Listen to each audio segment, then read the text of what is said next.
Hello, hello, hello, check 1, 2, hello, hey. Oh, over there? What's up there?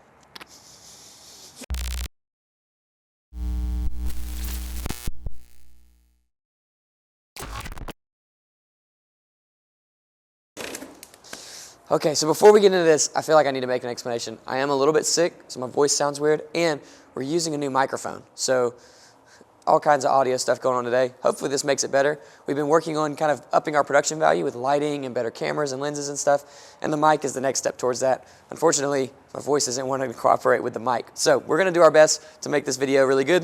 All right, so this is a factory SL500 rear spring. We're going to rework our whole suspension because it's just too low. It's not fun to drive. It does look super, super cool. Cut to the footage of it driving down the street.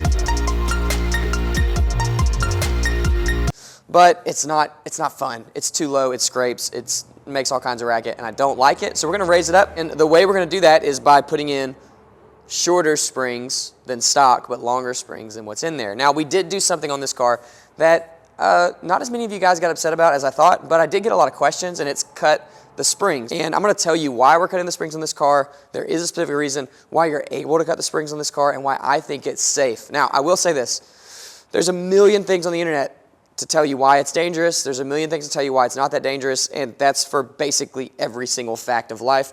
If you do your own research, you're gonna come up with your own assumptions and your own ideas. So I'm just gonna tell you what I've experienced based on doing this 3 times with the third car I've done it on. I've done it wrong, I've done it right, and then this car will be the third one. I'm doing it right on this one too, and it's gonna work just fine. We cut 3 coils off the back and 3.5 off the front, and it was too much, but it does give us a really good idea of where this one needs to be cut. So what we're gonna do is we're gonna do 2 off the front, 2 off the rear. I think that should set us up about 1 inch higher than it is right now. And I think that's gonna be a really comfortable ride height. It'll still look very low. It's not gonna be slammed by any means, but we'll be able to drive it hard and won't have to really worry about anything messing up. So we're gonna go ahead and pre-cut all of these because we've got experience with this spring already. And then we'll take it over to my house where the car has been parked since the suspension broke and we did all the other stuff. And we'll install them and see what it does to the ride.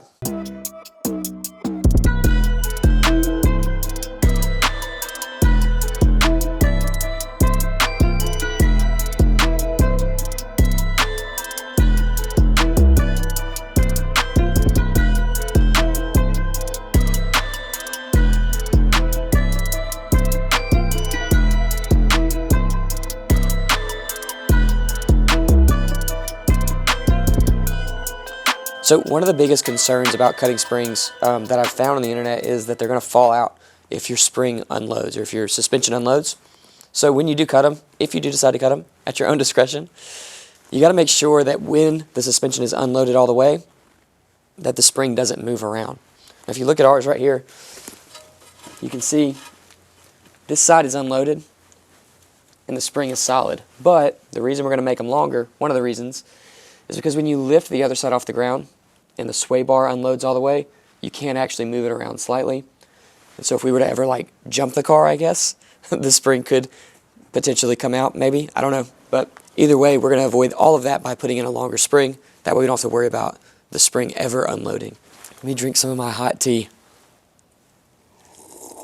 We're going to unbolt our shock, drop the control arm down, pull the spring out. We'll throw a new one in and just see what happens.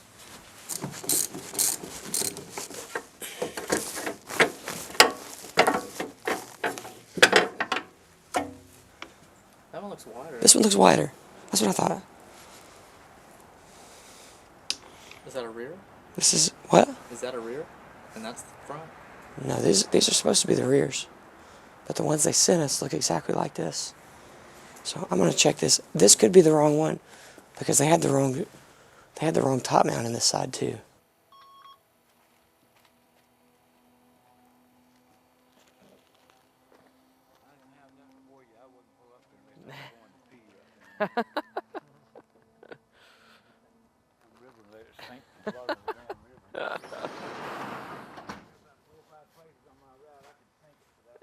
And without anybody knowing?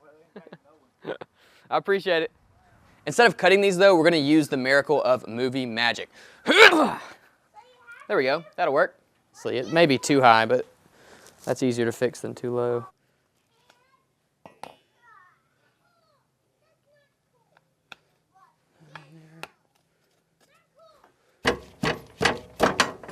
Got it. it.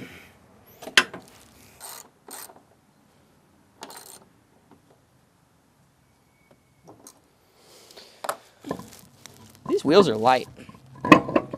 They're really light to be as big as they are.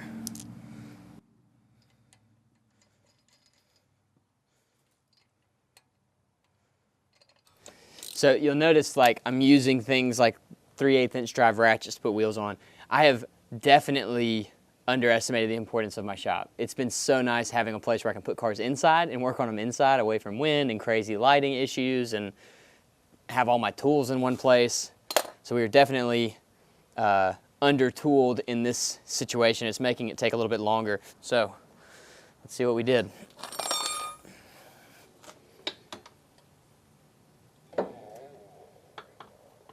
Oh, nice. I love that. Oh, thank goodness. I'll tell you what though, I'm glad we didn't go any lower. That's great. That's great. I think that's gonna just work.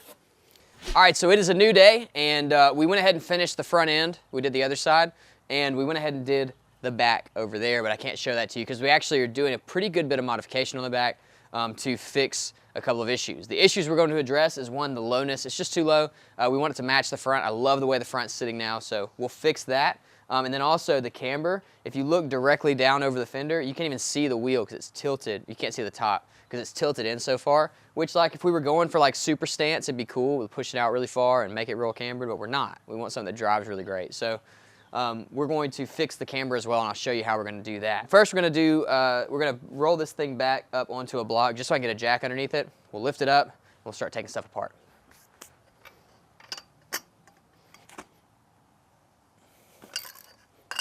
So, but I don't want to drive it far because it needs an alignment, and I don't want to blow through these tires.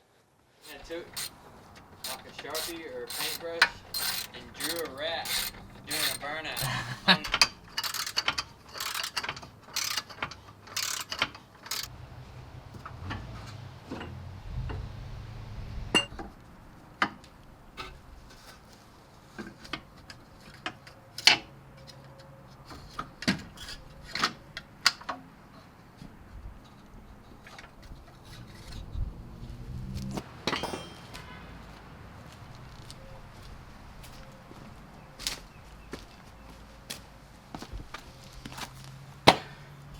So because we got the wrong springs, we can compare all three.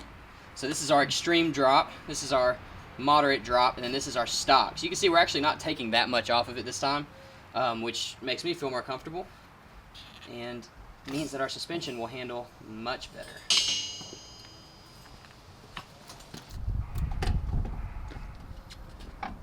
I'm very frustrated with this car right now. There we go. Okay, got it. We have a camber problem. As you've noticed, when we lowered the rear wheels tilted in really, really hard, and it just didn't look cool. So we're gonna fix it. It's gonna make our handling a lot better. It's gonna make our launching a lot better because this thing gets real squirrely when you launch it right now.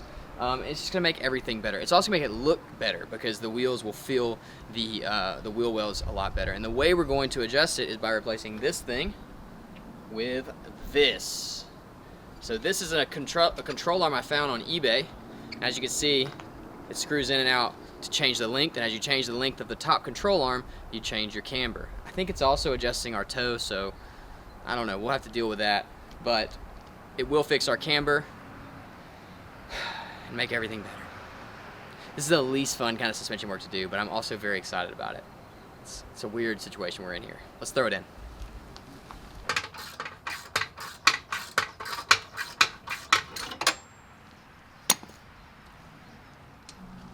Okay, slow down, go a little bit.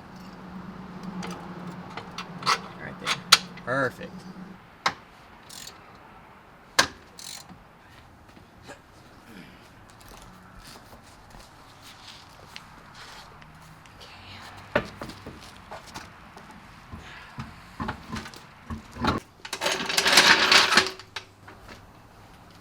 God, that looks so much better.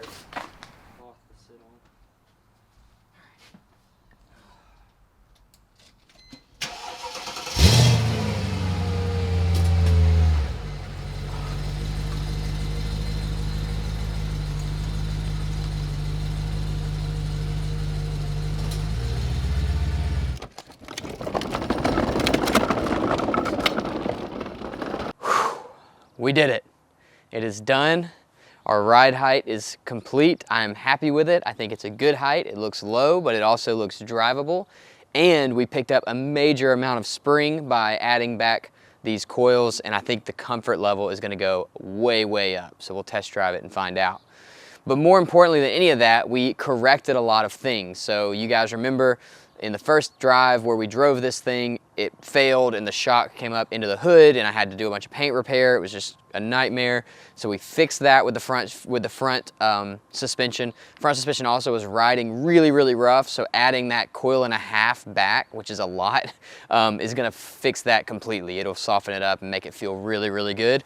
And then same in the rear. The rear was just too low, and we fixed that height. And then on top of that, with our adjustable control arms, we're able to fix our camber as well, which makes the car look wider. I mean, it literally looks way, way wider in the back just having those wheels tilted up. Now, this isn't our final camber adjustment. I'm gonna get it as close to 0 as possible just because I like that look better, and it's gonna fill out the wheel wells even more. But this is where we're gonna roll with it for now, and I'll tinker with it later off camera just when I'm feeling like torturing myself a little bit. Overall, I'm really, really happy with the design of this suspension. And with that, this is the end of all of our building. So I've got some finishing touches to do. We'll do it, I don't know if we'll do a video on it or if I'll just show you when it's done, but basically next week, whenever Eric's not with me, I'm going to be working my way from the front to the back and fixing things that you may have already noticed, like the headlight surrounds, some vinyl that needs to be redone. We're actually changing the number of this car. We're gonna be doing some new seals around the fender that I repaired, just a lot of little things that's not, it's just a lot of little things. So we're gonna finish that out so the car will be completely done by the end of next week, and then we are gonna be taking it on a road trip. Now, we won't be driving this car on the road trip, and I'll explain that probably in that video, maybe later, but we are gonna be taking it on a trip to Louisiana to meet Team Gleason and to show it to my Uncle Herb. Now, for you guys that maybe didn't catch this at the end of one of the other episodes, this car is going to be auctioned off, and we're gonna donate proceeds to the to Team Gleason, which is a foundation that helps with ALS. My Uncle Herb was diagnosed with ALS, or Lou Gehrig's disease, last year, and just wanted to do something for him in honor of him, and wanted to help people who are struggling with this disease because it's a really, really awful one. So this car is going to get auctioned off I can't put a date on it yet, but it'll be soon enough. I'll keep you guys posted, and that's going to allow us to donate some money to that foundation and also put some money back to do this again, because I really enjoyed doing this. I love helping causes, helping people that are doing good stuff, and I think it's a cool opportunity to be able to use the channel to do that. So we'll be taking that trip and giving you guys all the information on that in the next video with this car. In other built news, the MGB got back from paint today. Oh, dude! And it looks sick, so that video is coming. And we've been working on a secret project to kind of transition from this into the MGB build, so that'll be coming soon as well. I think you guys are really going to love it. For now, the sun's going down on us. This is all the time that we have, and I'm very, very dirty, so I'm gonna go clean my hands and mark suspension as done. See you in the next one.